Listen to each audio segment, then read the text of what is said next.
Hello, everyone. My name is Raphael Garcia. It is June 29th, 2017, and this is another edition of the MMA Ratings podcast. It's actually episode number 47. I did some counting yesterday and figured out what episode number we're on. So we are now on episode 47, and we have quite a bit to talk about tonight. And I am waiting on my tag team partner as usual, Schwan. He's going to join us. He and I are trying to make sure everyone is connected okay. But with that in mind, I want to go ahead and get the show started because we have quite a bit to talk about in the world of mixed martial arts this afternoon. Well, evening, I guess it's 9 p.m. where I am. We have quite a bit to talk about. We have news from this past weekend's events where we saw a lot of action go on in both Bellator and UFC, and we also have some news to talk about that has broken this past week. Quite a bit of fight announcements that are pretty interesting, especially with the announcement that Tyron Woodley is fighting Damian Maia. UFC 214 looks pretty stacked, and we got some other bits and pieces to talk about, but we're not going to stop there. I'm going to give you some breakdowns and analysis after some of the news that we cover. So let me see how I can get Schwan in here.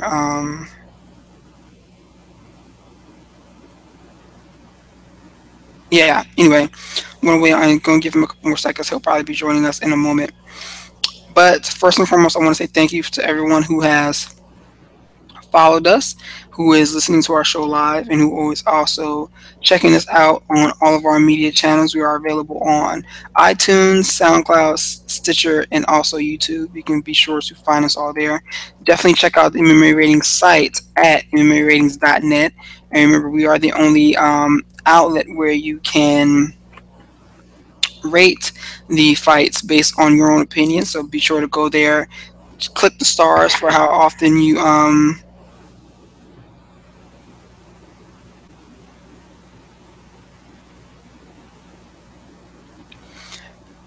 check the stars to tell us how much you or what you thought of each and every fight that occurred over the weekend. Also follow us on Instagram and Twitter at MMA Ratings Net, where we continuously talk about the sport of mixed martial arts. So with that in mind, I'm going to go ahead and turn to some of the news stories that we have. First and foremost, this week we'll be talking about obviously Chris Cyborg and Tanya Eminger.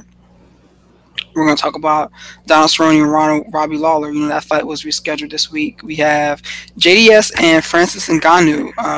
That's another fight that kind of interested me. I'm looking forward to talking about that with Schwan as well. We also have Felice Herrick and her comments that she relayed. I think I wrote about this earlier this week after UFC Fight Night 112. She has some pretty interesting things to say about her place in the promotion. Then we're going to look at Bellator 180, also known as Bellator NYC, UFC Fight Night 112, and we're going to close out the show from there. So again, thank you for listening. Thank you for checking us out, and we appreciate you being here tonight.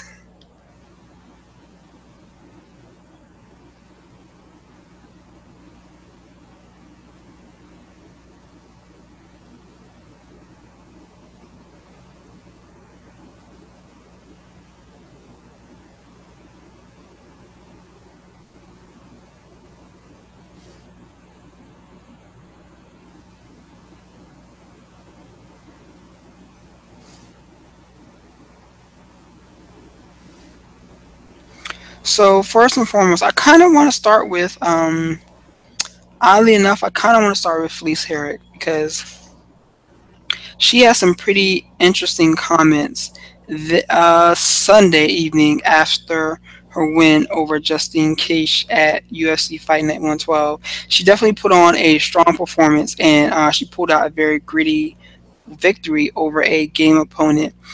Just in case she was not going away in any way, shape, or form. She definitely was. You saw with that rear naked choke that Herrick had in that was deep. I mean, look. It looked actually deeper than the choke that finished the Michael Chiesa Kevin Lee fight, but Keisha was trying to fight it off as she fought it off for as long as she possibly could and even escaped it. And Herrick's comments were definitely something that caught me off guard. It caught me off guard for a couple of reasons because of not what she said, but the fact that she's the one that said it. That's kind of what caught me more off guard than anything else. Because, we're well aware of Herrick and her history in mixed martial arts.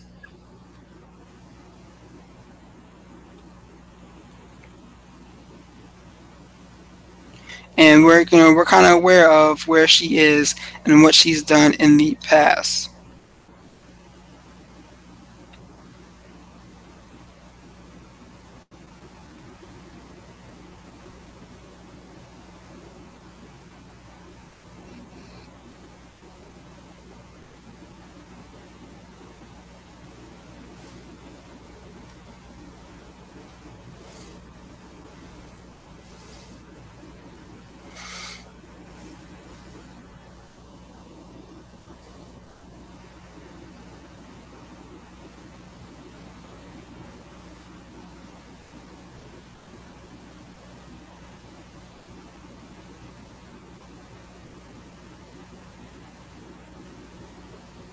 So I'm trying to get Schwan into the show.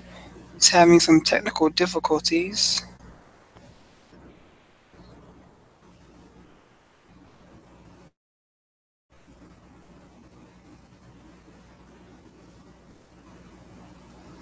See if I can get him in here.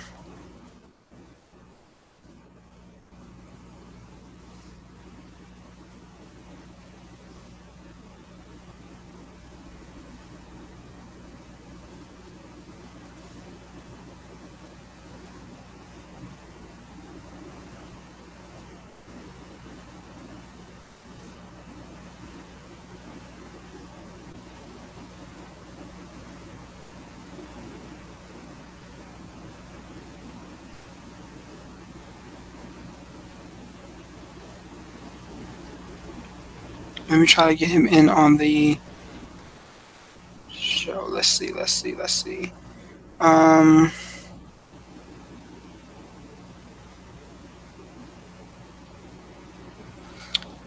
so my apologies. Sorry about that delay there, guys. So let's talk about what Herrick said this past weekend. So first and foremost, let's see. So she had some interesting things to say after her victory on Saturday. What did she say? I'm going to read you some of her quotes from the post-fight scrum in which she said the following, and I quote, "You can't look at me as some new up-and-comer.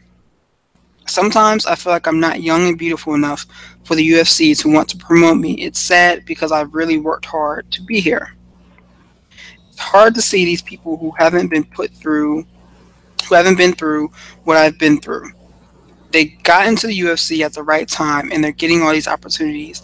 And I see how hard I worked to get here, and it doesn't matter. I'm not pretty enough and I'm not getting any younger." She also said, I just beat 2 undefeated fighters. Alexa Grasso is no joke. Justin Keach is no joke. I don't need a ranking to tell me I'm good." Close out. She also said, I'm not trying this like to point a finger at the UFC or Dana White. I know they have a business to run, but sometimes, and I'm not the only fighter who feels like this, I feel like I've paid my dues and nobody can deny that. I'm a UFC fighter and I've worked my way to the top.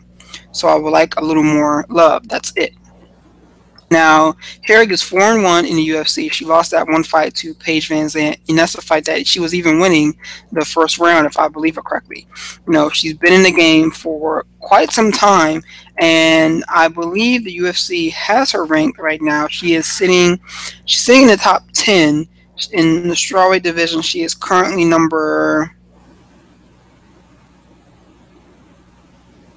she's number 10 right now as of the UFC rankings today. I'm not sure if this has been updated. I believe it has, but she's currently sitting in the number 10 position. So the reason why it's so interesting to hear Herrick be the one to make these comments is because other people have said the same thing about her in the past. If you were to Google if you were to Google Felice Herrick, you're going to find pictures of her topless, pictures of her in provocative positions. And I'm not saying that that's wrong, not at all. You got to do what you got to do to get ahead. And she's been a proponent of this for she's been doing her thing since she's been doing her thing. And the same thing with Michelle Waterson. The karate hottie will the karate hottie is going to be on the cover. I think she has a cover edition of the ESPN The Body magazine. For you, those who don't know, that's the edition that the I guess I want to equate it to the Sports Illustrated swimsuit edition, where athletes are shown fully in the nude, participating in the sport where they're famous for. And I'm sitting here thinking about it. I believe Conor McGregor's been in it, Ronda Rousey, Conor McGregor, Ronda Rousey, and Conor McGregor's been in it, Ronda Rousey, Misha Tate.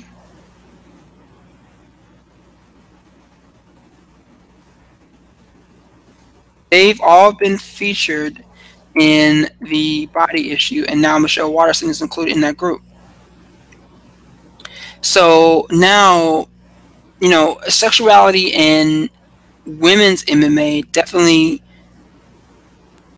play off one another. They play off one another, and you can definitely see that. Schwan, I see you're back in, but that echo is pretty loud. Yeah, I'm not. I have no idea where this echo is coming from. So are you, when you, do you have the show open somewhere else?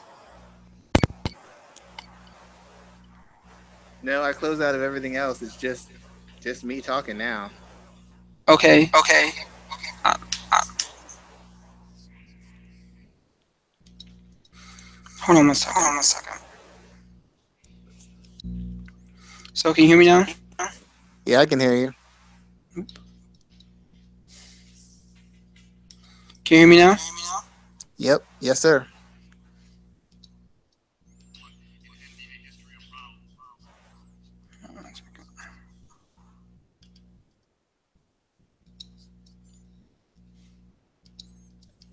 Schwan, can you hear me? Yes, sir. Can you hear me? Still getting a goddamn echo, man. So I gotta figure out what's going on here. But talk to me about Felice Herrick. Did you see her comments from this? Yes, I did. I was I wasn't too shocked by him, to be honest. I was kind of sympathetic, but not as much as other people seem to be about it. I just wasn't as sympathetic as a lot of people seem to be about it. Were you surprised that she's the one that said what she did? I mean, this is Felice Herrick, the same woman that if you Google her, you're gonna see probably more pictures of her in topless pictures going to pop up first. That point of view, I wasn't shocked. It's kind of like one of those dog eat dog kind of situations. I mean, she's making a point. I mean, a lot of what she sold was kind of an aesthetic, a kind of lifestyle, and she's no longer on that.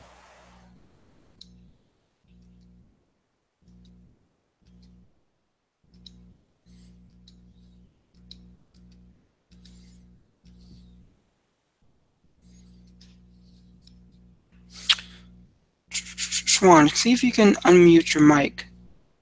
I think you accidentally just muted yourself by accident. Talk now. Schwan, you there?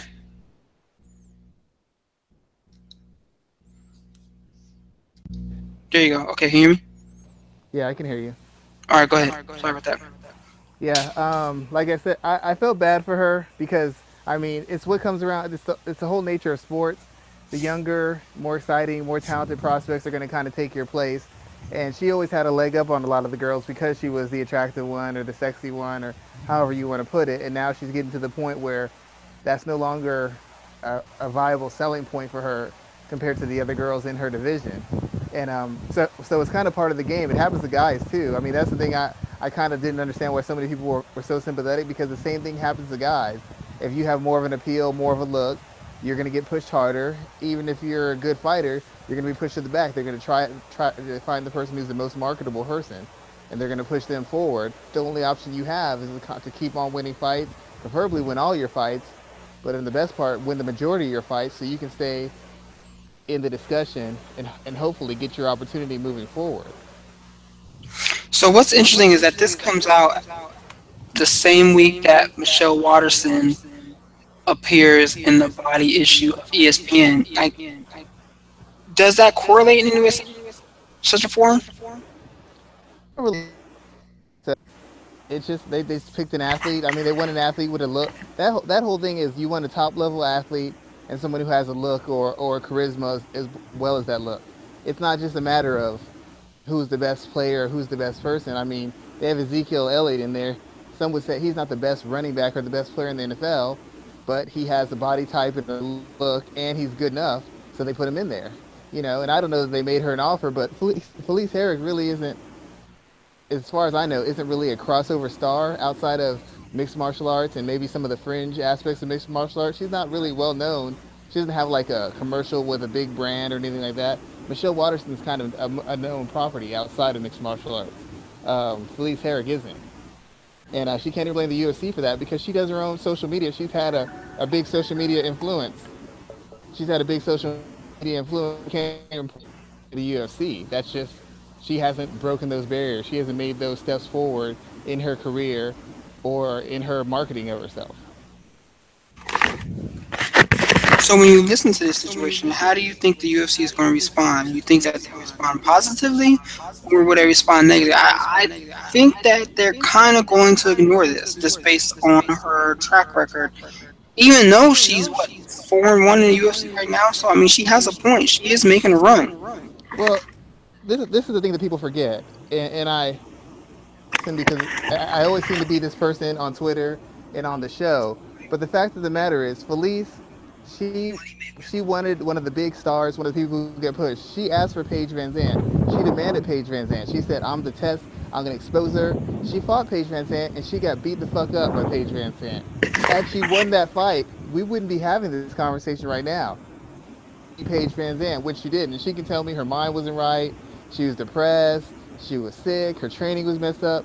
Every fighter has I don't want to say excuse because I'm not a fighter, but every fighter has that excuse when they lose. It's, I was having personal problems. I wasn't well. This wasn't the real me. But the fact of the matter is, she lost, so she can't keep acting like it's not like she's been undefeated the past few years and she's been putting on textbook performance after performance and she's been ignored. She lost key fights, and now she's back on the upswing. And now she's saying, "Well, I'm not getting the opportunities." But all the other people who were elite who faced Paige Van Zandt, they beat her with an inch of her life and either knocked her out or submitted her both times. Felice Herrick didn't. Felice Herrick just got beat up by Paige Van Zandt. So I don't know that she has a lot of ground to stand on. I really don't know she has a lot of ground to stand on because she didn't win those fights. You can't lose key fights and then complain about not being pushed. If you Well, want to get I'm not pushed, gonna say you have that to win the Paige Van fight. Zandt. I'm gonna challenge you if Paige Van Zandt destroyed her because Felice Herrick won that first round. Yeah, she won the Um, first. She won that first round. but she definitely lost the second two after that. Yeah, after once, essentially, Felice fought very stupid. She met Paige in her key area of strength, which is the clinch, because Felice is also very well in the clinch. Felice has been fighting much smarter, being much more aware, using all her skill sets, controlling the pace. And when she fought Paige, she fought in Paige's wheelhouse, and she fought at her pace, and she got beaten up. Towards the end of that fight, Van Zant was just laying a beating on her. And if she would have won that fight, she would have been Paige would have had to take a step back, and she would have gotten a push, but she didn't. She lost it, and she lost it decisively. So she can keep saying, "Well, they didn't push me; they pushed Paige," but you had a chance to knock Paige off, and you didn't. You started getting more. She got more press when she knocked off Alex Grasso, who was somebody they were pushing to be a big star. She got a lot of press for that, but she won that fight. The other opportunity she had to take a step forward was beating Van Zant, and she didn't do it. And she can try to say, "Oh, that was years ago. I wasn't." She can make all the excuses she want, but if she would have won that fight, we wouldn't be having this discussion right now. She So lost it. what's next for her after that win? That was especially it was pretty big. It was pretty it was probably one of the better fights on that card. What's next for her? I would think she's gonna try. I would think she wants someone like, I would say Claudia, maybe a Michelle Waterston. She's gonna want someone higher ranked than her. She's gonna want somebody with some cachet, and she was gonna want somebody who, if she beats them, is gonna put her right in those title talks. So that doesn't apply to a lot of people. It'd have to be Claudia or maybe Michelle Waterston. I don't know who else is close enough to the title that it would be worth her while. So those are the only two people I can think. Michelle's a bigger star outside of MMA, and she's got some vulnerabilities that I think Felice could take advantage of. Claudia is the clear bigger star in MMA and closer to a title shot, but I don't know that she wants those kind of problems because I don't see how she beats Claudia, to be quite honest. Yeah, I think that But that's definitely a test fight for her to win. yeah, but those are the two best options she has. I know she's not going to take a step backwards fighting a Tisha Torres or somebody. There's no purpose in that. So I'm going to assume it's going to be Claudia or it's going to be Michelle. Only two real options I have for her moving forward if she wants to be move up in the ranking and be considered a legitimate title person. Some people keep saying she wants Van Zant, but I don't understand why she would do that because if she fights Paige and wins, Paige is on a two-fight losing streak. That doesn't help your cause. And if she loses to Paige after being on a two-fight losing two fights, excuse me, two out of her last three fights, that's going to set her back way back. That eliminates every win she's had over the past year and a half. She can't afford to lose that fight. Even if she's confident that she can win, she loses to Van Zant. She's right back at the end of the line, right back where she started, by the girl who put her at the back of the line in the first place. And we're sitting here and we're talking about fighters getting pushed back to the back of the line and forced backwards by bad losses. There's another fight that was announced this week that kind of caught me off guard, man. I'm like looking at this fight between Junior Dos Anjos and Francis Ngannou, and I'm like, what the hell is, first of all, is JDS's camp thinking on saying yes to this fight, and then the UFC for making this bout? This is going to end that. It really could because Junior does not seem to have the chin he usually has. He doesn't have the durability ability to take a shot or recover from one. But in the same instance, it's going to be one of the few times Francis Ngannou be facing a guy with comparable athleticism. He's been facing guys he's outclassed athletically by leaps and bounds. If he fights DeSantos, he's actually fighting someone in his realm of athleticism. And if DeSantos comes out there confidently, moving his hands, looking to exchange, he could put Ngannou in some trouble. So in one instance, he could easily blow him out. But based off what I've seen of DeSantos when he gets going, he could blow Ngannou out too. Because nobody really knows what Ngannou has under duress. We don't know what he's like against a guy who's got some hand speed and some power and some explosiveness. All we've seen him is beat up on third and fourth tier heavyweights. And Andre Arlovsky isn't anything at this point. So I think Junior's a live dog. The thing is, he just can't seem to take abuse anymore, which is a big question mark because Ngannou is a big hitter. But I think there are spots where Junior could get to him. I think it's very likely that Junior can catch him and put him away. How do you see this fight going? Comes out scared, he's going to get walked through. If he backs himself into the cage like he did versus Stipe and he won't let his hands go, he's just going to get stopped. But if Ngannou comes out gunning, Junior can counter him. I think Junior's hands are a little bit sharper and might be a little bit quicker. If he comes out on his toes boxing, then he can counter Ngannou. And I think if he puts hands on Ngannou can't take it. I really don't think Ngannou's got the chin necessary to do it. And I think that if Junior comes out aggressively, he can score some points and he can get him in trouble. It's just a matter of what Junior are we going to get. The guy who's backing up right into the fence and setting himself to get knocked out, or the Junior who's coming to do work. It's really, you don't really know. He came to do work against Ben Rothwell, and then he seemingly fought scared against Stipe Miocic. And when he fought Alistair Overeem, he was kind of in between those. He was kind of scared and hesitant at first, and then he started opening up later in the round. So I don't know what Junior we're going to get, but if we get the one we've seen against Overeem early and against Stipe, he won't get out of the first round because Ngannou is just that fast and hits that hard. True. Now let me ask you this: if Ngannou picks up the big win, do you see him in the title picture? I mean, by default, It'd have to be because who else is there? I mean, Cain Velasquez, you can't depend on him to fight. He's always getting hurt. Derek Lewis is temporarily retired, or is he retired now? Not I too. don't think he is based off his last comment. Okay, well then the only option. Well, he's coming off a loss anyway, so that would. I mean, what are you gonna do? You could even put him in against maybe Mark Hunt. I just haven't seen Ngannou under duress. I have no idea what he does if he hits somebody and that person doesn't go away, or if he hits that person hits him back. I don't know what he does. I have no concept of what his toughness and his durability is. So it's hard for me to just say put him into a title fight because we have no idea how he's gonna respond. So I mean, like outside of, I mean, Hunt's been on a losing streak, so Hunt's only got one win. Derek Lewis has just lost, so he's not going to be in there. I really don't know what they do with him. I don't. I mean, I don't think they want to put him in there with Lewis. Jump the line and put him in against Stipe. Maybe have him fight Cain Velasquez if Cain's healthy. It's the only thing I can think of. Cain Velasquez or maybe Mark Hunt. Only two people I can think of at this stage. I think that Derek Lewis fight is going to happen. It's a little bit more important at this point in time. Um, Cain Velasquez, man, I don't know what he's going to do. This guy had surgery lined up last I heard, and you know how I feel about the rest of the heavyweight division. I'm kind of like, there's guys just sitting there. Well, you can say So I, that, but I mean, one of the guys just sitting there beat up Derek Lewis. I mean, Mark Hunt is a middling heavyweight at best, and he just put it on Derek Lewis. he did. So so I mean, we could say Lewis because Lewis got the potential, but we said that we talked about it 2 weeks ago. As many fights as Lewis has won, Lewis has been like a half inch from losing every fight he's been in. He almost lost to Travis Brown. He almost lost to Roy Nelson. I mean, he hasn't really improved. And the only thing I know is that he can take a decent shot. I know he can take a shot, and I don't know if Ngannou can. But I also know Ngannou is a little bit better of an athlete and in better shape and a little bit more explosive.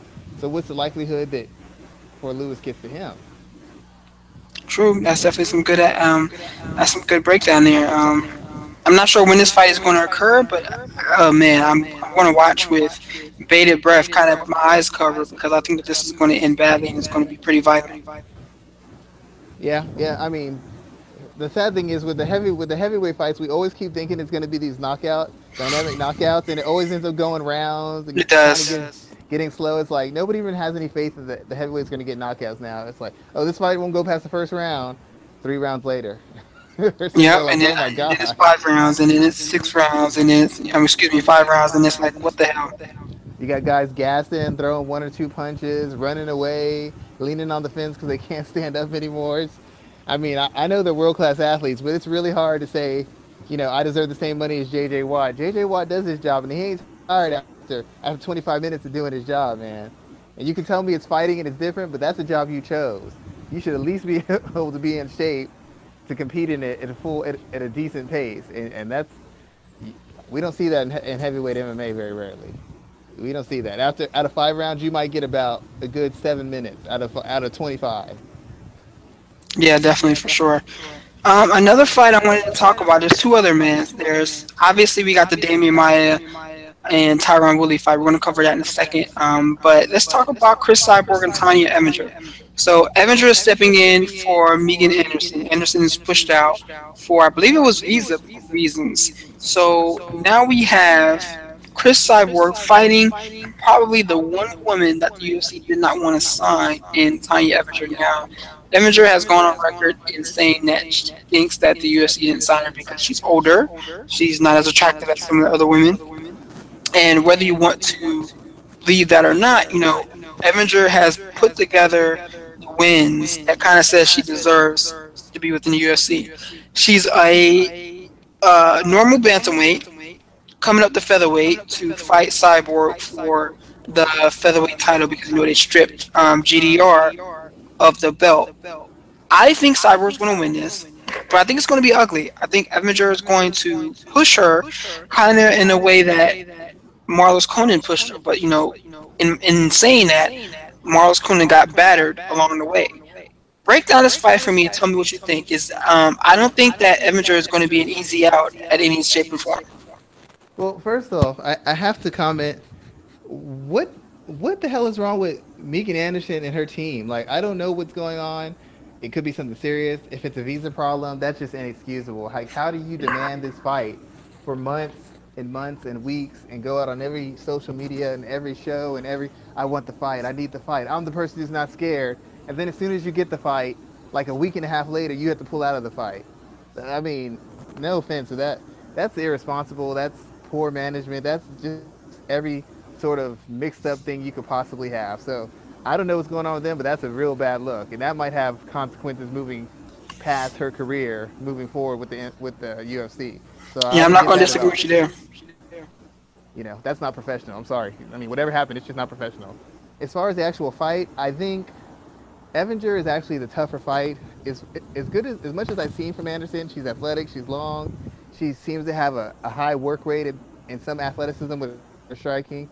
She hasn't beaten anybody with any sort of real pedigree or somebody who had any sort of extended success in their division. I mean, because a lot of the girls at 145, there's a lot of girls at 135 who could beat up the 45ers in Invicta. To be quite honest, they're just a better class of fighter, and the 35 division, as shallow as it is, I mean, the girls she beat up, even damaged Ronda Rousey could walk through those girls. I mean, Sarah McMahon could beat every girl that Megan Anderson beat. Amanda Nunes could beat every girl that Megan Anderson beat. I don't know that Megan Anderson could beat everybody that Amanda Nunes has beaten. I don't know that she gets past Misha Tate. I don't know that she gets past Valentina. I don't know that she even beats Kat Zingano. So the 35 is actually a better class of athlete with more skilled and more experienced fighters. And Tanya Evinger is actually, I have to say I agree with Tanya. She's kind of not the kind of person the UFC wants to always be associated with because of how she talks, some of the things she says. It could it could rub some people the wrong way, and she just doesn't care about it. She's going to be herself, which I respect. So the UFC has not been looking out for her best interest. She hasn't lost a fight in what, 5, 6, 7 years, and Yeah. she's been a dominant champion at 35, and she's not a small 35er. She's been essentially manhandling these girls, roughing them up, throwing them down, beating them up, pushing them up against the fence, taking them down, and just putting elbows, chokeholds, and fists across their face. So she's not a small bantamweight who's incapable of fighting a grinding, physically punishing fight. And that's what I think is the difference between her and Anderson. I don't know how tough Anderson is.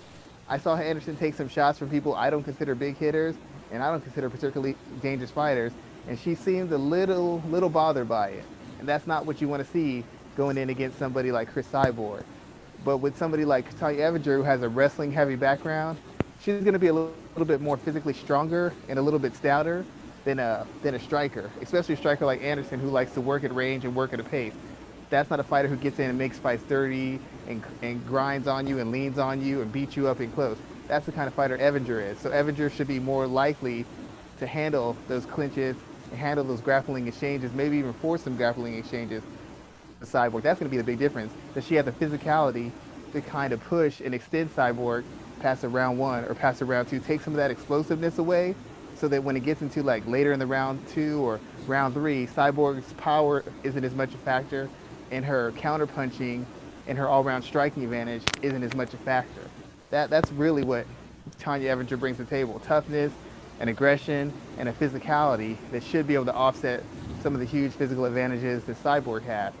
The fight's not going to come down to technique, really. The fight's going to come down to who's more comfortable working harder to do the things they like to do. Cyborg's going to have to work a little bit harder to manhandle Evinger, because Evinger is not weak, Evinger is not small, Evinger is very physically strong and a physical fighter. So she's going to have to work a little bit harder and control her pace.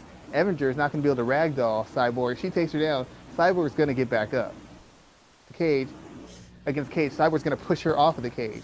So the question is, when Evinger doesn't have that huge strength advantage, is she going to be able to stick to her game plan, fight discipline, be defensively responsible against somebody who's physically able to limit, who's going to make her work to do the things she usually does easily? So that's going to be the test between the two of them.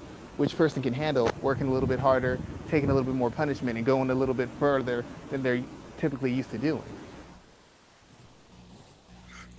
So when I think about this fight, like I said, I think it's going to be something that's ugly. I think it's going to be a grimy affair, and but I do believe that Cyborg is going to pull out the victory here. When you look at this women's featherweight division, it's like really like what's next? Because they built it around one woman, and other than Kat Zingano, what else do they really have there to offer Cyborg in the future? Essentially, what they're going to do is they're just going to bring in girls who want to move up to 45 and get beat up. I mean, like I said, there's a chance Evinger can win this if she makes it grimy and ugly. If she can extend Cyborg, she can gas her. If it's a wide open fight, Cyborg's gonna walk all over her because Evinger doesn't have the athleticism to strike with Cyborg or to be in these high scramble fights. I don't believe she does.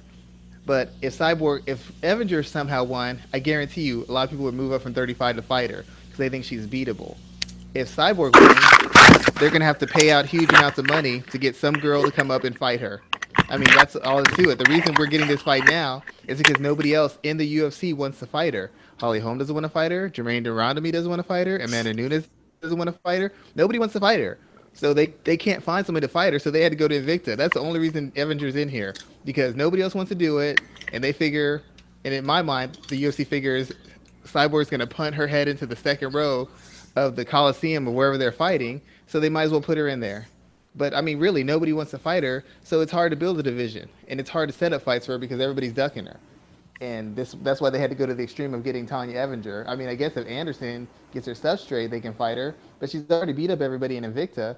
So really, who else is there? I mean, I guess there's Julia Budd in Bellator, but she's in Bellator. So I don't know who they go to get. I don't know who they can bring in without having to overpay them tremendously to get them to fight Cyborg. Because everybody seems to say, I'll fight her, but it better be for a whole hell of a lot of money. And we already know Holly Holm's getting paid a ton of money, and she didn't want to do it. She wants more to fight Cyborg. Same thing with Ngannou and the rest of them. So I really don't know what happens after this point. Yeah, I think that they continue to find bodies for her. They continue to move women up to fight her. I'm not gonna lie, that Ngannou fight kind of interests me, but I don't think that that's. I think that that's going to. I mean, I know Ngannou's tough, and I know she's kind of gritty and grimy like that. But I don't think that that fight is going to go probably similar to how the Tiny Evinger fight is going to go. I think Ngannou should have to actually win a fight before she gets to take that fight. I mean, no offense to her, but when's the last time she won a fight? Was it Misha Tate? I no, she beat Amanda Nunes, and then she lost to Ronda, and then she lost to Julia Pena. That's So I true. mean, if you can't handle Julia Pena's athleticism and physicality, and Julia Pena is taking you down and reversing you, what's Cyborg going to do? And it's kind of reward. How did you get rewarded for losing fights? You get the biggest fight based off of what? Getting beat up by Julia Pena?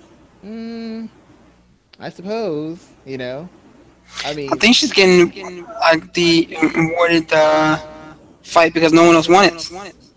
yeah, I don't know. I mean, if that's the fight they have to make, but I mean, how does that help Cyborg, really? I mean, it might be an impressive win, but so what? I mean, unless she finishes her in less than a minute, we've already seen Ronda finish this chick in like 20 seconds. And you took a whole 2 rounds? Wow, that's not a good look, you know? And God forbid she gets any offense off on her. You know what I'm saying? It's like one of those no-win situations. She has to go out there and basically walk through Ngannou, and if Ngannou puts up any resistance, it makes people look at Cyborg a certain way. Even though none of the fighters will say she's vulnerable, I see flaws in her game, but none of them will sign to fight her. So it's just kind of a bad move. I don't think Cyborg should have came to the UFC. I don't think the UFC should have done a featherweight division.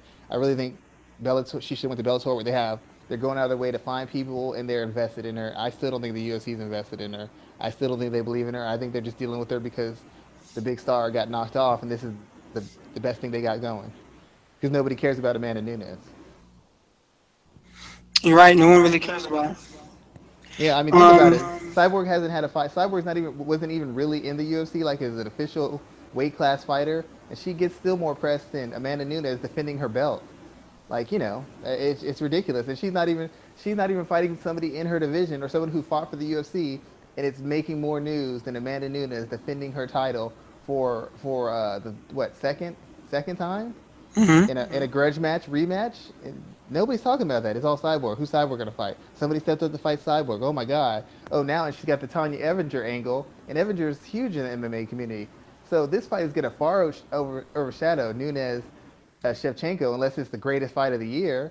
It's just gonna overshadow it. And we're talking about a division that has literally two fighters in it, 2, 3 fighters most. Yeah, two or three fighters most. One division that is crazy deep is that welterweight division, where we have two big fights we want to talk about. We have Donald Cerrone, Robbie Lawler.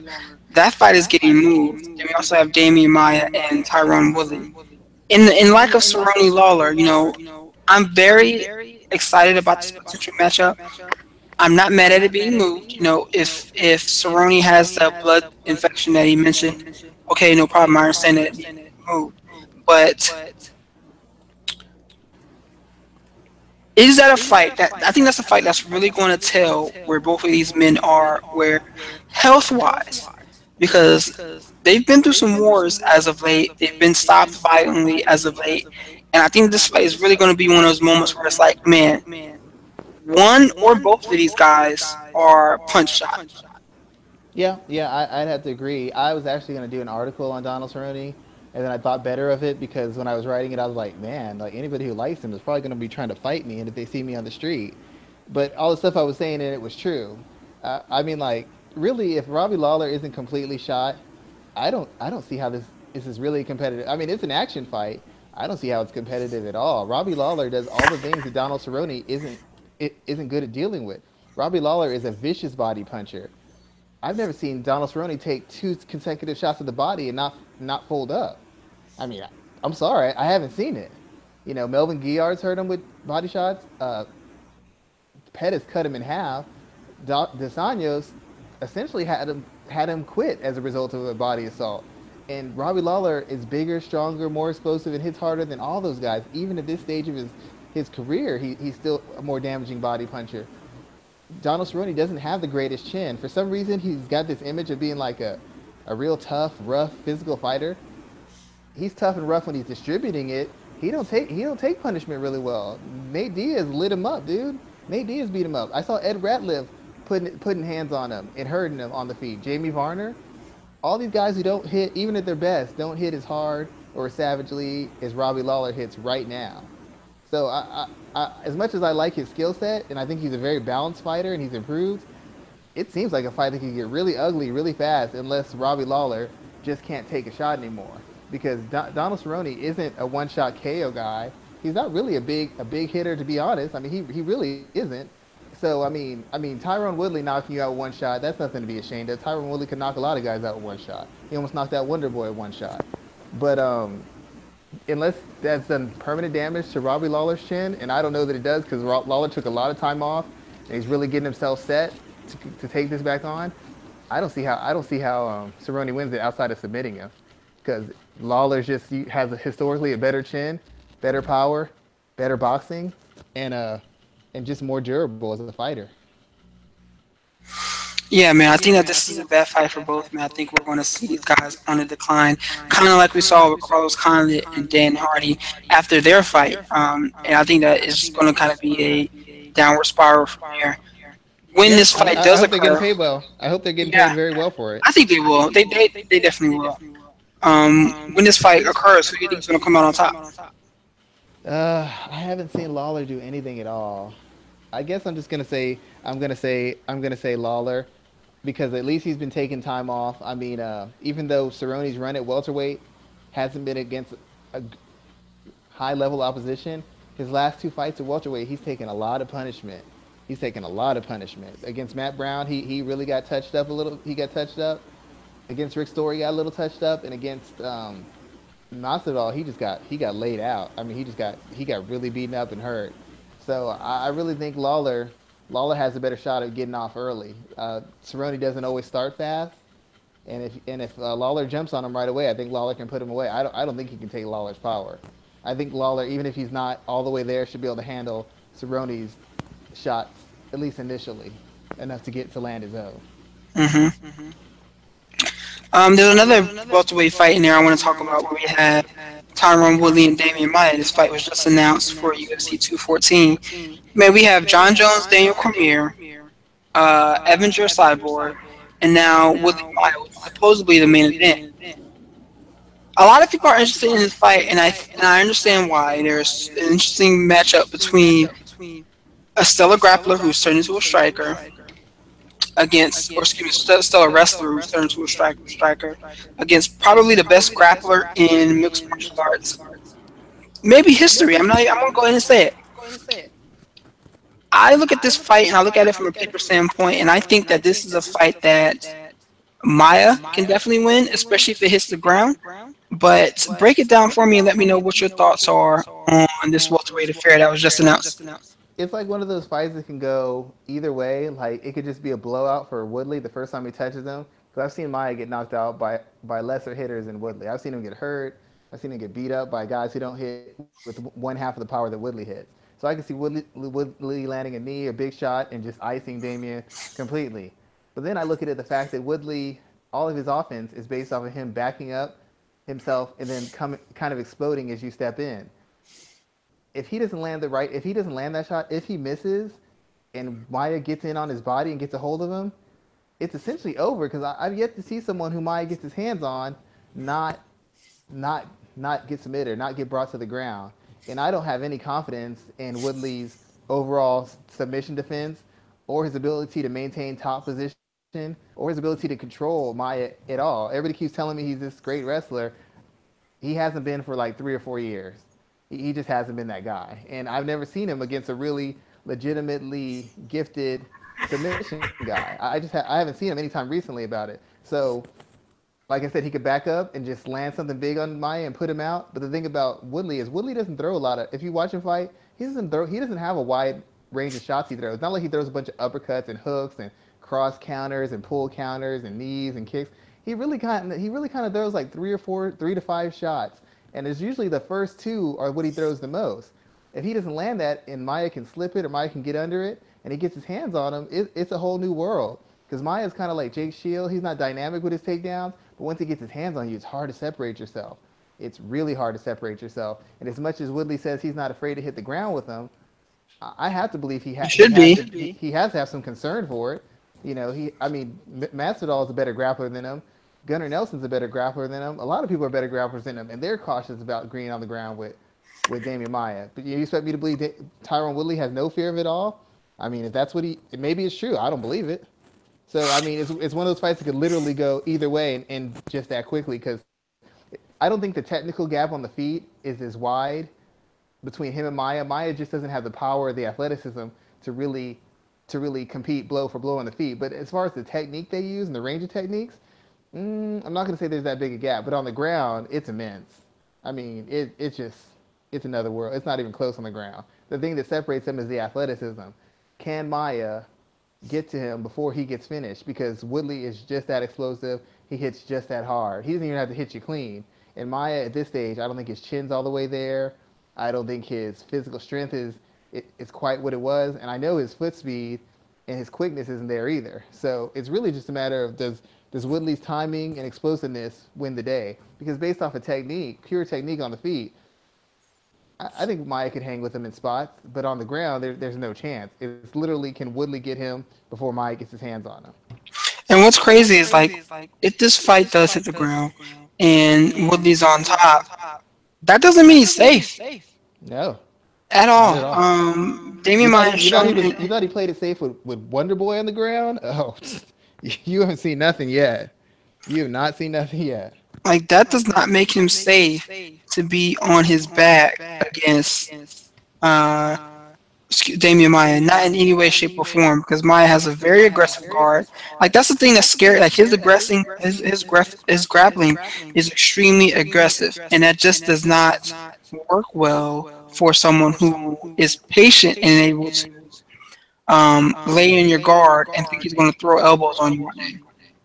The thing about it is that, and I'm not the grappling expert, you know much more than me, but the thing about it is, Maya has such a skill gap that he can either lay back and let you hang yourself, or he's good enough that he can force you into positions and force you into giving him something. I mean, you saw Carlos Condit, he tried to tie him up to get a stand up. It didn't work. You see guys try to scramble, that doesn't work either. You see guys try to defend and roll him, that didn't work either. I mean, Gunnar Nelson's a very good jiu-jitsu guy, and he just got completely stymied by Damian Maya. Now I know Tyron Woodley says, well, Jake Shields did this and Jake Shields that. You're not Jake Shields, man. You don't have Jake Shields' structure in your grappling. You don't have his patience. You don't have his control. You don't have the ability to chain your wrestling with the submission grappling quite in the manner that Jake Shields does, because Jake Shields does not have athleticism and a dynamic wrestling base to bail him out. Jake Shields had to develop a complete and balanced and structured and suffocating game. Tyrone, you can't develop that over a couple a couple weeks, a couple months. Is essentially, can he land big on Maya, or can he just play it safe enough to just hang in there, land some big damage, and just hang in there for 5 rounds? I don't think he wants to go 5 rounds with Maya. I think he's going to try and get him out there ASAP, and he can. Maya can't take his power. I don't believe Maya can take uh, getting clipped at all by Woodley. But if Woodley misses, or if Woodley gets off balance, or Woodley over pursues, and then it's trouble for him because the gap on the ground technically is just, it's like worlds apart. It's not even miles or states or countries. It's literally worlds. That's how wide the gap is between those two. Yeah, and what's crazy is that, like I said, Maya is very dangerous off of his back, and he's comfortable there. So how does Willie deal with that? Yeah, Jake Shields did his thing, but as you mentioned, Jake Shields is a world class grappler. He's out there beating guys like Dylan Dennis. He has a match with Daniel Strauss coming up later on in August. So what the hell are people thinking? Just trying to make that quick equation that Tyron Woodley can do the same thing. Yeah, I mean, think when he fought Jake Shields, Tyron Woodley didn't want to open up on the feet. He was real cautious. He let Jake Shields outstrike him. He wasn't trying to mess around with any takedowns or tie ups or anything.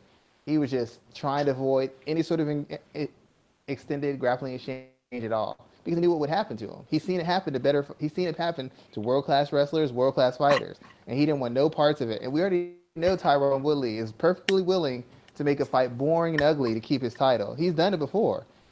Doing it against a guy who wants to get on the ground. He did it against a guy standing up.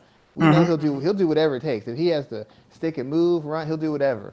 He does not care about how it looks. He cares about maintaining that title. He definitely does. He definitely does. So let's talk about titles, man. We saw some titles switch hands this past weekend at Bellator 180. We saw Michael Chandler drop his title. Ryan Bader, excuse me, Phil Davis dropped his title to Ryan Bader. What was your impression of this card? My thoughts were like, this was probably about as a Bellator could get. It was a clusterfuck, but in almost in an interesting and comedic and still entertaining type of way. So just from an overall point of view, before we go down into individual fights, what did you think of this showcase? I really thought it created a lot of talk. Like when I pick events, first thing you want to see is the quality of the event before, the quality of the matchups, the quality of the fight, quality of fighters. Second thing you go for is actual performance on fight night. But what's almost as important is those two things, and sometimes overshadows it, is what kind of storylines does that event have moving forward? Because it's not just, oh, we had a big fight. Because you have a really good fight, after a couple weeks that goes away. But when you have weird refereeing, or you have weird antics, or you have a huge upset, that kind of stuff has storylines to go on the next week, the next month. When that fighter comes up, it keeps interest and it keeps eyes on the product. And that's what Bellator wants to do. They don't just want to have a big number and then have you move on to the next UFC. They want things that are going to have you talking about them throughout the next UFC, throughout the next UFC fight night, throughout the next UFC full card. They want you talking about this card and all the stuff that happened on it from now until UFC 214, where UFC will overshadow Bellator once again. But that's what they want, and this card provided that. There's a lot of storylines after the fact that they can build on and they can use to get interviews, to cross promote, to build stars on, to build up other guys who weren't thought of as stars. I mean, they just have the Chandler injury. That's a huge rematch down the line. That's going to get ratings because of the nature of it. The Pico upset, that's huge. Now, and Freeman, he likes to talk now. He's doing all the shows. He's talking. That's a great story in itself. I mean, Chael, there's just a lot. Heather Hardy, that's getting coverage in boxing, in mainstream sports, ESPN and Fox, and getting coverage in MMA. I mean, they've got storylines that are keeping them in the mix, even though they don't really have any important big flagship events coming up anytime soon. They're still in the mix. People are still talking about that. People are still buzzing about it. Platforms, and that's what the Bellator needs. They need to get to the point where they're in the public's mind, and the public thinks of them as quickly or in a similar fashion to the UFC. And part of that is the things they did, such as bringing in Goldberg and having these sort of upsets and weird sort of antics, the stuff that stays in people's mind. And I know people say there's bad publicity, but in this kind of sport, you're a niche sport. It's hard to get publicity. You need to take whatever you can and build off of it. Hmm. So let's start from the top then. Sun and Silva. Did you even care, watch, or were you interested in this fight? The fight was bad. The fight it happened what we thought was going to happen, but it was more competitive than people had to think. I mean, Vanderlei had a couple good moments in there. He dropped Silva. He dropped Sonnen. He hurt him in the third round. You know, I mean, Sonnen was actually looking like he was trying to put some punishment on him. It wasn't the worst fight I've seen. I've seen worse fights for guys in their primes in the UFC. So I'm not going to pretend like this is the worst. I mean, Brandon Shaw, Andre Arlovsky was much worse than this one. The Caleb Stars fight where he just refused to engage, that was worse than this one. I've seen worse fights in the UFC.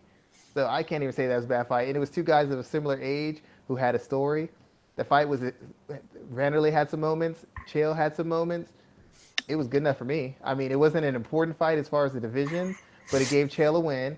It gave Silva a loss, but it showed him as a dangerous fighter because he was still able to do some work on the feet. And neither guy really lost a lot from it. We know Vanderlei can't wrestle with a guy like Chael. We know Chael can't stand up with a guy like Silva. Had their hands at it. They had different levels of success. Sonnen's got a win. Silva's got a loss, but a loss that didn't take anything from him as far as how he looks or his standing. It wasn't like he got knocked out. He just got out wrestled. It happened if Sonnen was able to wrestle with them for 3 rounds. So I mean that's the best case scenario. That fight went as good as it could have possibly gone. So, do you do anything next with these guys? Supposedly, both men are trying to fight again. I would rather not. I'm working on a piece about MMA legends still doing their thing years after. Do Because you you can do think that something with the Sonnen. Bellator should do anything with them?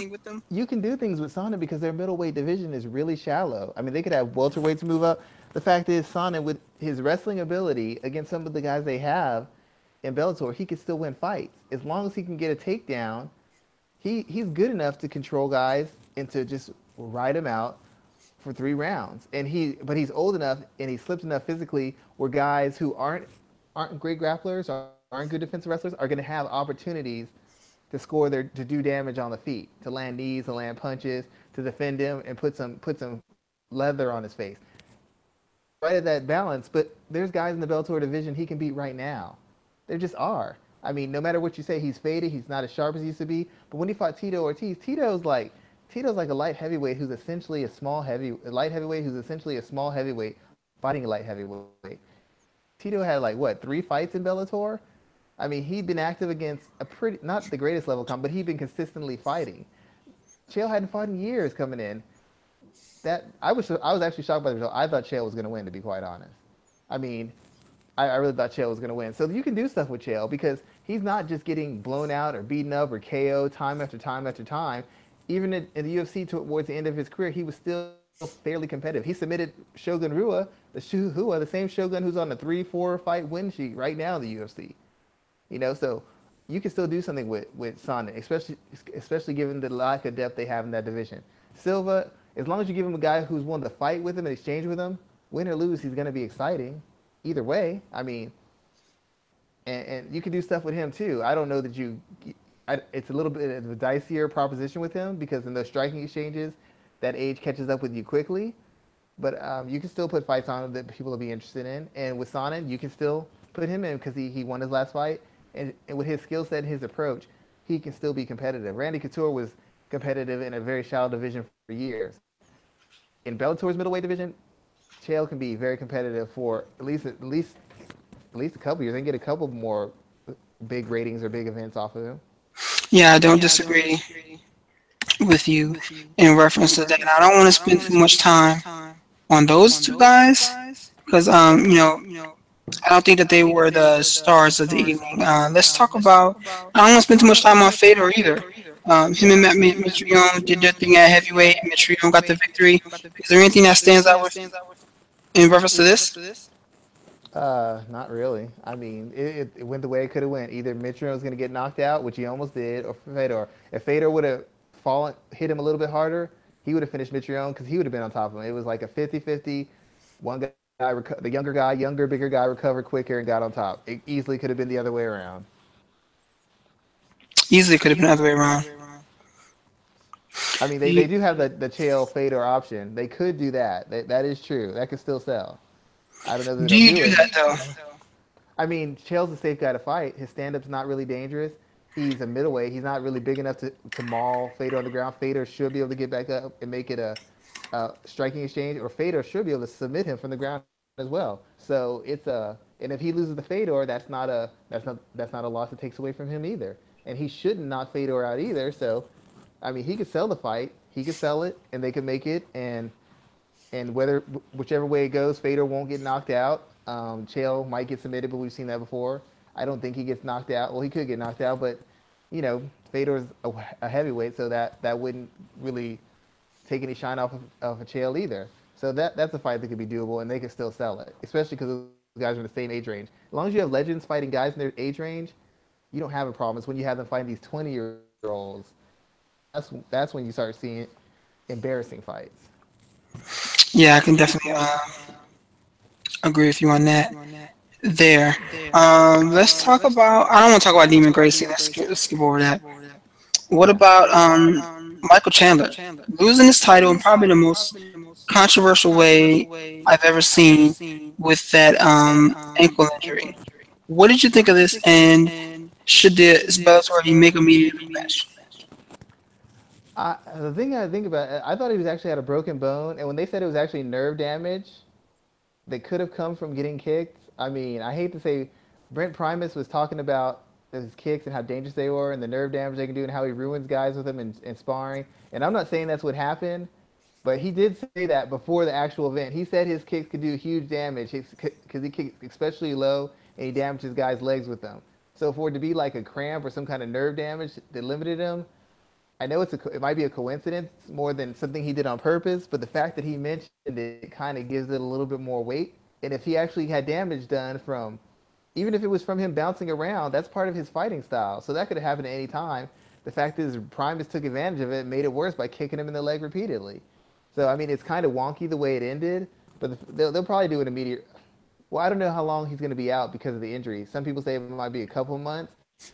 Because if he's out for 2 or 3 months, you can't have a rematch anytime soon. And then you're gonna have Pitbull and Benson Henderson fight. I think if whoever wins from Pitbull and Benson Henderson, if Chandler's not ready, is gonna end up fighting Primus for the title. I think they would like to wait, but I don't know that you can wait that long. I don't know that you can. If it takes him 3 or 4 months, that means it's another 3 or 4 months before he can even start training, if he can train right away. So that could be what, 6 months, 7 months. I don't know that that fight has that kind of selling point. And even if Primus lost the title to Henderson or to Pitbull, they could still make the rematch once Chandler gets the title back, or before, or Chandler have to beat Primus on the way to challenging for his title again. There's lots of ways they could spin it. It doesn't have to be a title fight. There's a lot of ways they could spin that fight. Yeah, definitely a lot of ways that they could spin that fight. What do you think of who Benson Henderson and I think Patricky or Yes. Patricio are? Is it which one? Which one is the fight coming up? I want to say it's Patricky. Do you think the winner of that fight gets a title shot? I would think so, unless Chandler can come back quick. And personally, I don't think Chandler should. Chandler's been in a lot of wars. He needs to make sure he's 100%, as close to 100% as possible, because he has this weird habit of losing these fights he should lose at times for whatever reason, and he can't really afford to doing that as far as if he wants to justify the money he makes and get the fights that he wants to get moving forward as far as moving up and stuff. So he needs to make sure he's 100% ready to go. If Henderson and Patricky come out pretty clean, I'd assume one of them is going to get the title fight next. They'd have to, because both of them have history with Chandler. So I mean, if one of them wins, they have history with Chandler. Primus has history with Chandler. It makes the 155 division a lot more exciting now that Chandler's dropped the title. It just makes it more exciting now because he'd beaten essentially everybody. Now we get some interesting matchups that could change the landscape as far as the 55 division. Yeah, they definitely certainly could. Another fight that was supposed to change the landscape was Aaron Pico, but 24 seconds later, he was choked out. What did you think of this fight there, man? What do you think of Zach Freeman and just this whole blowback? Uh, I hear a lot of people saying he shouldn't have taken the fight. I don't know how many guys were willing to fight when you're a prospect like Pico, just like I forgot the guy who was in the UFC at light heavyweight. He was having a hard time getting fights. He ended up fighting Daniel Cormier, Patrick Cummins. Patrick When you're Cummings. when you're a high level prospect with some athleticism and some ability, a lot of people on your level don't want to fight you. You're forced to take fights out of your league earlier because you can't because guys coming up don't want to get a loss in their record or take it undue damage in fighting you. And the same thing happened with Pico. A lot of people didn't want to take the fight. Freeman was one of the people who jumped at the opportunity. I thought Pico's overall skills were enough, but the fact of the matter is I didn't give Freeman enough respect for his experience. He has almost 10 fights. He's been in tough. He's lost. He's had to come back. He's had to fight out of tough spots. And Pico hadn't been tested on any level. We had no idea what Pico would do when he got hit. We just assumed since he had boxed, he could handle it. We assumed since he wrestled at a high level, he was prepared for whatever came. And the fact of the matter, he just wasn't. He got caught and he got finished by a guy who looked a full weight class bigger than him and was light years more experienced than him. So I guess in hindsight, it predicted how this fight was going to go. But on the same instance, you had Heather Hardy, who fought a girl who had 9 fights and was a veteran of mixed martial arts, and she was able to pull out a win. So it's kind of weird. A lot of people are going to look at the number of fights and say Pico shouldn't have taken this fight, but Heather Hardy was in her first MMA fight, and her opponent had 9 fights. Freeman had 10. So I mean, how is it okay for her to compete it? Yes, she's a world champion, but Pico's a world champion in wrestling. He's a high level boxer, so why is it okay for her to compete with that kind of opponent, but it's not okay for him to compete against that kind of opponent? Yeah, it's definitely some is a hypocrisy there for sure. Do you think that the bandwagon on Pico should leave the station, or should people just kind of reassess and recalculate when it comes to him? He's only 20 years old. I'm not willing to hang the towel on him quite yet. Well, the good thing is he did lose to a veteran. He lost to a guy who's experienced and had some accomplishments in MMA. That actually makes it better because he didn't lose to some 2-0 guy or some 1-0 guy. He lost to a big, strong, durable, tough, experienced, accomplished guy. Like, it's like when Vasily Lomachenko lost to Orlando, lost to Salido. People were like, "Oh, he got exposed," but you're like, he got exposed by a guy who's been a former world champion, who's got a lot of experience, who's given every elite fighter he's faced a tough go. So him losing to that guy was a learning experience, and it wasn't something that took away from his luster outside of him having a loss on his record. It's the same thing with Freeman. Freeman's a tough, experienced fighter, and Pico losing to him is no shame because he's beaten 9 other fighters. It's not really it's embarrassing because of the hype that came with Pico. It's not embarrassing given the caliber of fighter he faced and the caliber of athleticism and durability he had shown in previous fights.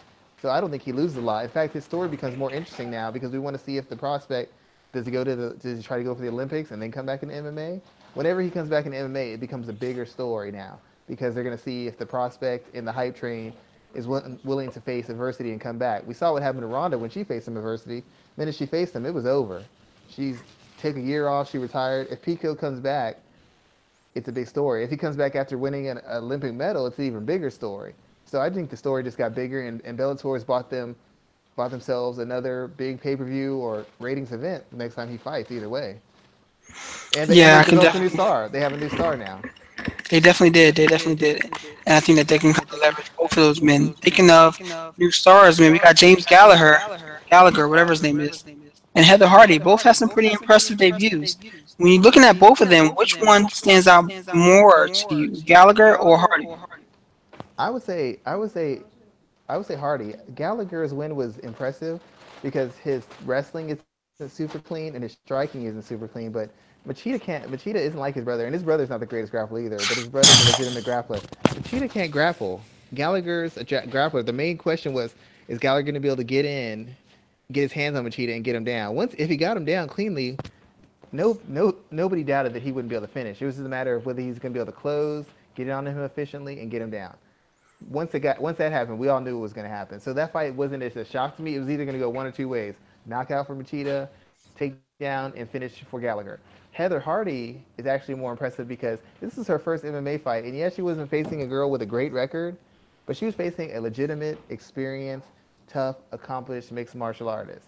She was facing someone with chin, with some power, and with some skill. When they fought, it wasn't just a one-sided beating. This wasn't a gimme fight by any means. The women's divisions are too shallow to have gimme fights. You know, And she came out there and she performed well. She had to take some punishment. She took some knees to the body. She got pressed up. She took some punches, but she maintained her composure. She worked at a really high rate. She showed excellent defense, footwork, body punching, combination punching, and she won in a dramatic and dynamic fashion. Like and she's a world champion in boxing.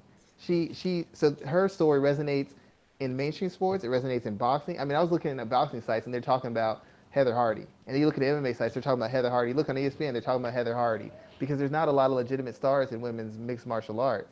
And now you have someone who's truly a legitimate, accomplished, high-level boxer coming in here and doing that in their first fight against a very tough opponent. Her opponent was tougher than the people that, even with that record, her opponent was tougher than the people Holly Holm was facing when she was coming up. Holly Holm was getting like beating up on daycare teachers and soccer moms. This girl came to fight. This girl was taking shots from a world class boxer, body shots, combinations, and kept coming. She had her in trouble in a couple spots too. She showed good skill, good awareness, good discipline. Heather Hardy showed excellent combat IQ, composure, and she showed immaculate boxing skill. You haven't seen Holly Holm throw hands that clean. Seen that. I said it before. I said it before.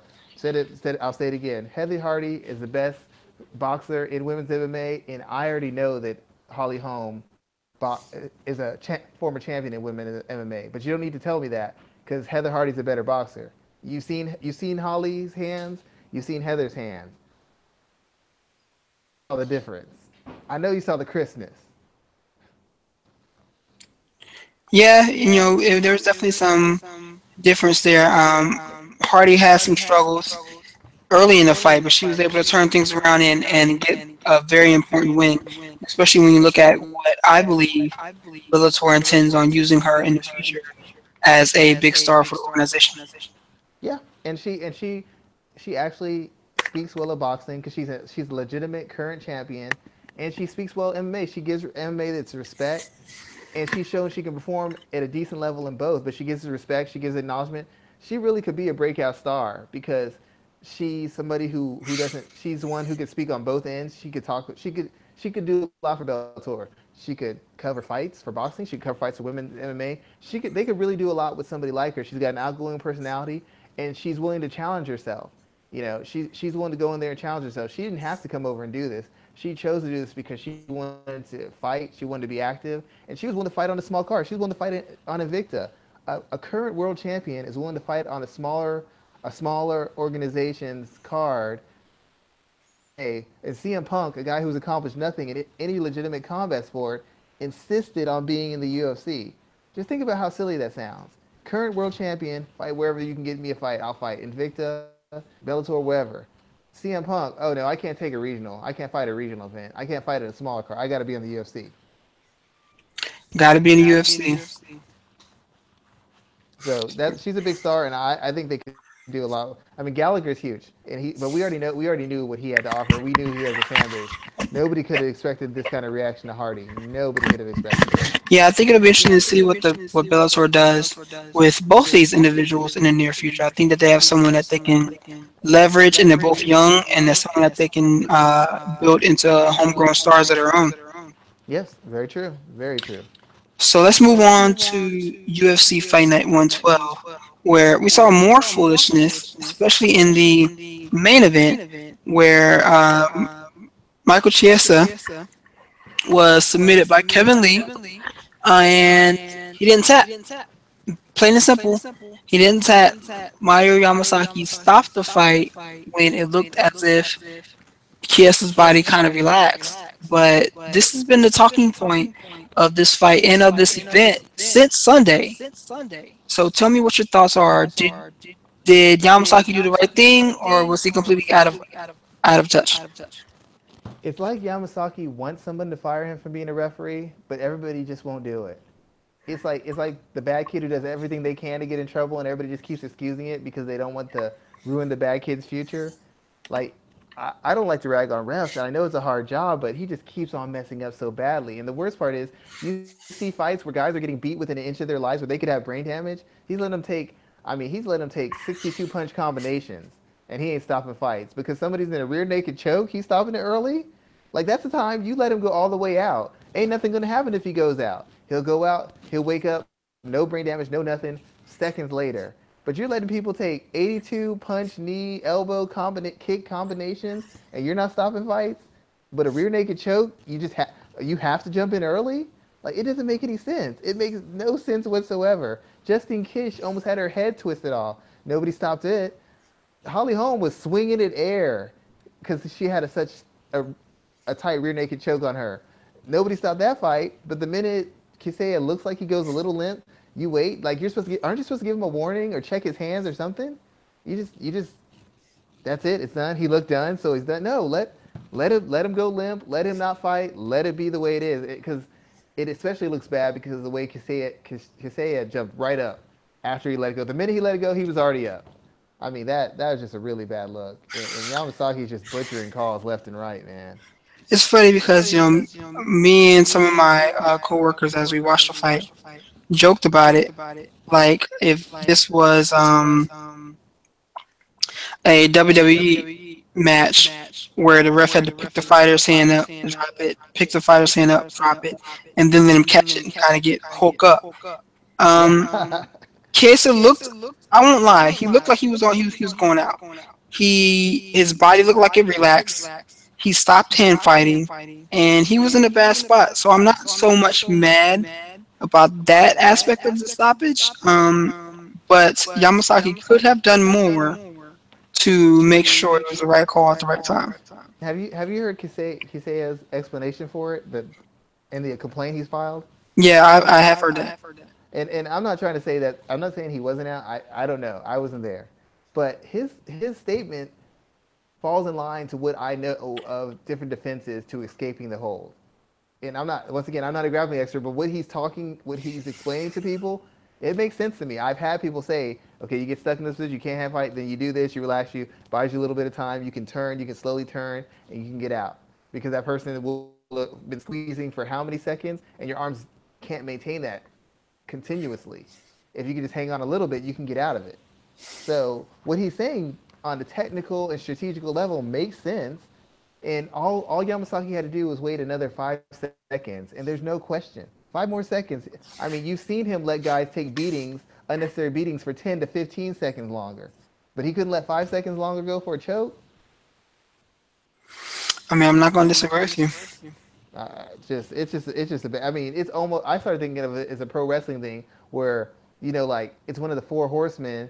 It's Arn Anderson. Ric Flair has a hold, and Arn Anderson says he submits the minute he gets it on. Anywhere near the hold, it's over. It's over. He submitted. That's what it looked like to me, and it was terrible. I mean, I feel bad for him because this is the second time Kisea's had a questionable stoppage. When he fought Joe Lazone, he got that cut, and they stopped the fight and didn't let that come to a conclusion. He Hmm. fought Kevin Lee. Now this fight didn't come to a conclusion, and due to the way it looked, he may not get a rematch because it looked like you said, it looks like he was just done. Whether he was or he wasn't, it looked like he was done. So people are gonna, and the way Kevin Lee was selling after the fight, nobody's gonna think that Kisea was in that fight. So he's essentially got to take 2 steps back because of this, and it all could have been avoided if you just let him get choked the f out, and then we go from there, and then he can't say anything. And I agree with Tyron Woodley. He shouldn't let himself get in that position, but you can't always control that. Just like Tyron Woodley shouldn't have let Rory McDonald front kick and jab him up against the cage and then take him down. He shouldn't have let that happen either. But it happened. You're facing a world class competitor. It's going to happen. So that cop out excuse isn't any good either. I didn't really like his tone on the way he approached it either. But that's neither here nor there. Who do you put Kevin Lee in there with next? He says he wants Khabib. I don't want to see that fight. Uh, Not yet, at least. I mean, Khabib. I mean, I guess you could try Khabib. Maybe Tony Ferguson, I suppose. I don't really know what you do with them because this fight wasn't really conclusive, and I don't really know who's available. Dustin Poirier and Eddie Alvarez are still taken right now. I mean, who's out there who's available? I don't think Khabib wants to fight Kevin Lee over Tony Ferguson. That doesn't even make any sense. So who's out there? Maybe Edson Barboza, maybe. Yeah, man, you got to kind of look around. I think that they need to borrow a tactic from Bellator and try to find some new talent to kind of bring in because this division is going to need help at some point in time. Yeah, I mean, I'll have to give Kevin Lee some credit. He did an excellent job selling himself. Kind of started the beef with Tony Ferguson. calling people out, saying he'd give Kisea a rematch. He played the heel. He did what smart guys do when you're not popular with the fans. You have a choice to try to pander to the fans or play the heel. He went full heel. I mean, he went full heel, and I admire his awareness and intelligence in doing it. But I just don't know who they have for him to fight right now. I think Edson Barboza might have a fight lined up too. So I don't really know what you do with him. He's just got to sit back and wait and see what pans out. I mean, this is a good win in quotations, but I mean, Kisea wasn't ranked really high.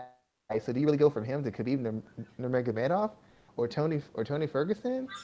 Mm, I don't know. I don't think so.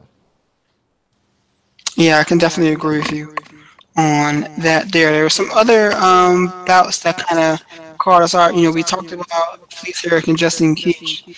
Um, Johnny Hendrick getting stopped by Tim Bosch didn't surprise me one bit.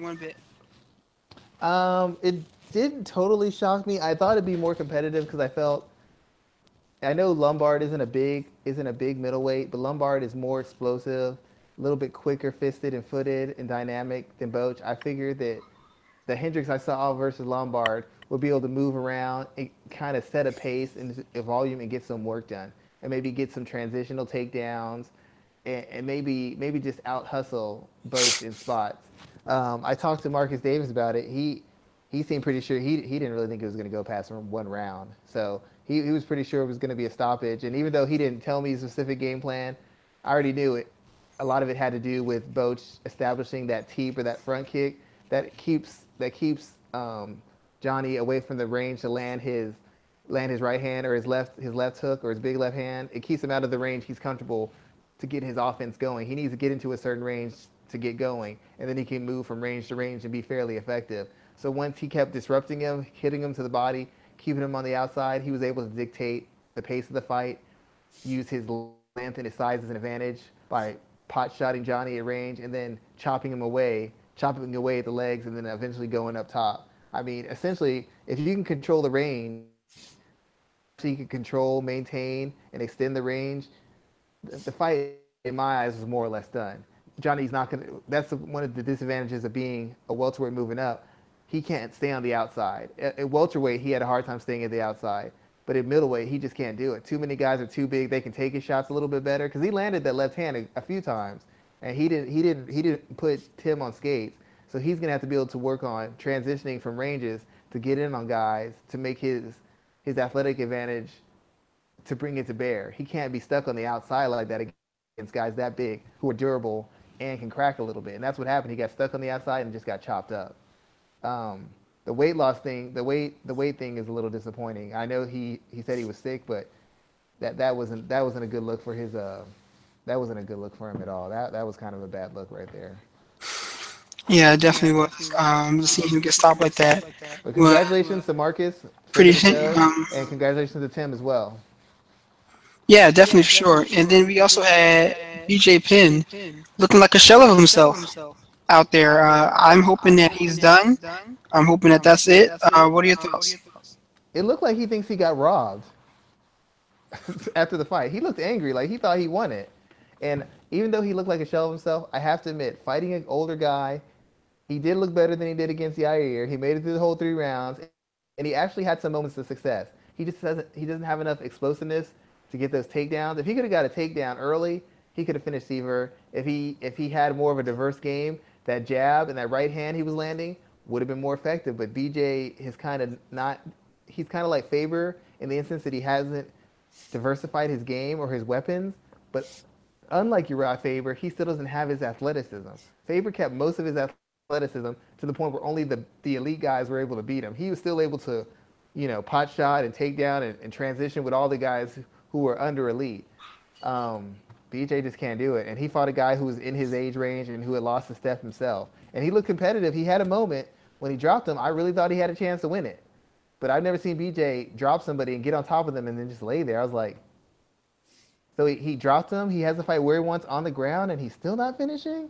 Like that was supposed to be his safety zone. That's what BJ. If BJ can't do anything else, he can submit fools, and he couldn't do anything. He just laid there. He had nothing for him. So I hope he retires. But his reaction seemed to give the image that he thinks he won the fight and he thinks he was robbed. And it was clear that he wasn't. He hasn't grown with the sport, and he's no longer a good enough athlete to master that anymore.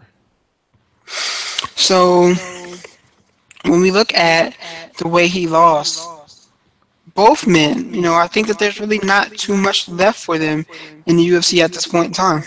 Who, Hendricks too? Yeah. Honestly, I didn't like this. I said this on Twitter, and I might have said this on the show. When Hendricks won his fight, I wanted to see Hendricks fight Dan Kelly. I still think Hendricks versus Dan Kelly is a better matchup for him. I didn't like Tim Boetsch versus Johnny Hendricks. The minute the fight was made, I was like, I don't like this fight. I don't like it. I didn't want to talk about it because I know both guys, but I did not think it was a favorable matchup for Johnny Hendricks. I thought there were things he could do to be effective, but he'd have to be completely on his game, completely focused, and super sharp. It was a really bad matchup for him. Boetsch is a heavy hitter. Boetsch is good in the clinch, and Boetsch knows how to. When he's fighting smart and disciplined, he's light on his feet, and he's masterful at controlling range and beating guys up at range. It was a bad matchup. I think there's fights he can win at middleweight. I still believe there's fights he can win at middleweight. I don't know that he's world class at middleweight anymore. That's the Yeah. question. So if he's competing to be world class, I might have to agree with you because I don't know that he beats the top, even though middleweight's not very deep itself. I don't know that he beats the top middleweights. But there's fights he can win there. As far as BJ, I don't know that he can't beat guys up his age. He can't beat guys younger than him. What else is there for him? I said it last week. If he can't beat Seaver at this point, who hasn't been active at all, who's he beating? What's he doing? I mean, that's a guy his age. Yeah, definitely. I can agree with that. Like, really, what is he doing at this point in time? There's another two people I want to talk about: Carla Esparza and Clay Guida. I'm definitely like the way Clay Guida looked in his win on Sunday. I was concerned about Guida because he's another guy who's getting up there in age and doesn't look like he used to. But he came out there and he did the thing. He did the damn thing. So what were your thoughts on him? I was really shocked by Eric Cote. That dude has fallen off really fast. He used to be like considered a young gun, a potential world title challenger, and I mean, Guida essentially dominated him. He couldn't get anything going. Not really on the feet. In the wrestling, he got dominated. On the ground, he just got beat up. I mean, Guida looks good against a guy who has athleticism, who has size, and has some legitimate skills. And Clay Guida rolled him. I don't know what they're doing to him in Team Alpha Male, but they need to keep it up because he hadn't looked that good in years. And people thought that Coke was going to come in and basically beat him up on the feet, defend his takedowns, and outwork him. And that did not happen. Clay Guida isn't usually that kind of a takedown artist. He has a lot of attempts and he wears you down and eventually gets you down and then he kind of works you over. But he looked devastated. He looked sharp. He looked fast. He looked tough. He looked like a clearly better fighter. And I wouldn't have bet on Clay Guida to beat Eric Coach or to beat it in that fashion that dominantly. I didn't see that coming at all. Yeah, I definitely didn't see that coming as well. I mean, there's a lot of fights for him. He could rematch Gray Maynard. At this point, based on how they looked in their last fight, he could be Gray Maynard. He could fight Ryan Hall. That'd be a nice step up for Ryan Hall because Clay Guida's not afraid to grapple on the ground and exchange and scramble with anybody. He won't avoid it. So Ryan Hall would have to fight. There's fights at 45 for him to have to work his way back up. He could fight Alex Caceres. If he wants to really establish himself, he's going to have to fight some lower level guys to prove that he's better than them and then go back up into the elite if he could make it. But there's fights he could win, and there's good fights for him in the division, I believe. Yeah, there's definitely some fights there. What about Carla Esparza? She looked good doing Carla Esparza things. This was a fight with her. What's the word I could look for? Her kind of like her signature all over it. Take down, lay in the guard, do a little bit of work. Take down, lay in the guard, do a little bit of work. What do you think is next for her? I don't think she'll ever be champion again, but she's not going to fade away in this division at any time. Well, once again, her style. She's a very smart. She's like Ricardo Lames Except Ricardo Lamas can do a bunch of things well, and Carlos Esparza can only do one thing well. But both of them depend on you making. If you fight dumb, that's how they beat you. But Ricardo Lamas, he's good enough on the feet that he can take advantage there. He's good enough on the ground that he can submit you. He's good enough on wrestling, he can control you. Carlos Esparza's whole game is to create instances where she can get her hands on you and work you down. If she can't get you down, she uses the takedown attempts to break your rhythm on the feet or to wear you down. And for some reason, girls who fight her refuse to attack her body. Morose could have beaten her. All you need to do is throw a jab, be able to feint, and punish her to the body. Esparza doesn't like getting hit, but a lot of people can't put combinations together on her because she gets underneath them because she's already short. She gets underneath them and drags you to the ground. You know how you get around that? You attack her body. Your hands are already in position for the sprawl to get the underhooks to pull her back up. Then you got her in the clinch and you beat her on the body again. Eventually, you're going to wear her down and make her hesitant. And once she's hesitant to come in and commit fully to those takedowns, she's no good because she's not that good a wrestler. I'm not saying this. I'm talking about people who, in the MMA circles and wrestling circles, who told me, technically speaking, she is not that good a wrestler, and athletically speaking, she is not that good a wrestler. She's not even that good a fighter. She's gotten by with self-belief, being in good condition, and being professional, and being opportunistic in how she attacks. She really can't do a lot of things very well, and all her fights are based off of people fighting extremely, extremely stupid. Nama Yunus didn't work on wrestling. Trevor Whitman said he took full blame. He goes, I don't know why we did that. Lima fought her. Lima refused to use front kicks to the body. They were working. She had her range. She was beating her up, and then she just stopped doing it. And Morose kept throwing these combinations and overextending and over pursuing and getting taken down and then trying to grapple from a bottom position with Carla Esparza, which is just not going to work because she doesn't make mistakes when she gets in her key areas. But she's not a top-end athlete. She has no real striking. She keeps saying her striking is getting better. It's not. She has no real striking. She doesn't like getting hit. She can't take getting hit, and she's not a really good athlete. So basically, she's going to knock off a bunch of girls with low IQ, low fight IQs, who fight really wide open and sloppy. And against all the better girls who have any sort of discipline or a certain level of athleticism, she's going to get beat up. She can't beat Joanna. She ran from Claudia. Claudia asked to fight her. She wouldn't do it. She's like, well, I don't need a top 10 fight right away. Well, if you're broke, why don't you take whatever you can get? So you're not that hungry. Yeah, definitely. You're not that hungry. So she'll be able to stick around because she's smart, because she's a veteran, she's savvy, and she has a style that ages well. But she's not going to be able to compete because she doesn't have the athleticism or the durability or the willingness to engage. She can't beat the best. She can beat a lot of the girls who aren't as disciplined, aren't as gifted, or don't have experience. But the very best girls, she fights Joanna again, she ends up in a body bag. She fights Claudia, she gets beat. I don't know she can't beat Rose at this age. Rose might kill her. I'm not even sure that she beats Michelle Waterson at this stage. I think Michelle Waterson finishes her. Jessica Andrade stomps her. I mean, she can hang around. She can hang around this division or flyweight, and she'll always be in the mix. But I don't think she'll ever be. I think you're right. She won't ever be champion again. I don't see how. I think she had her time, and her time was unfortunately before she got into the UFC.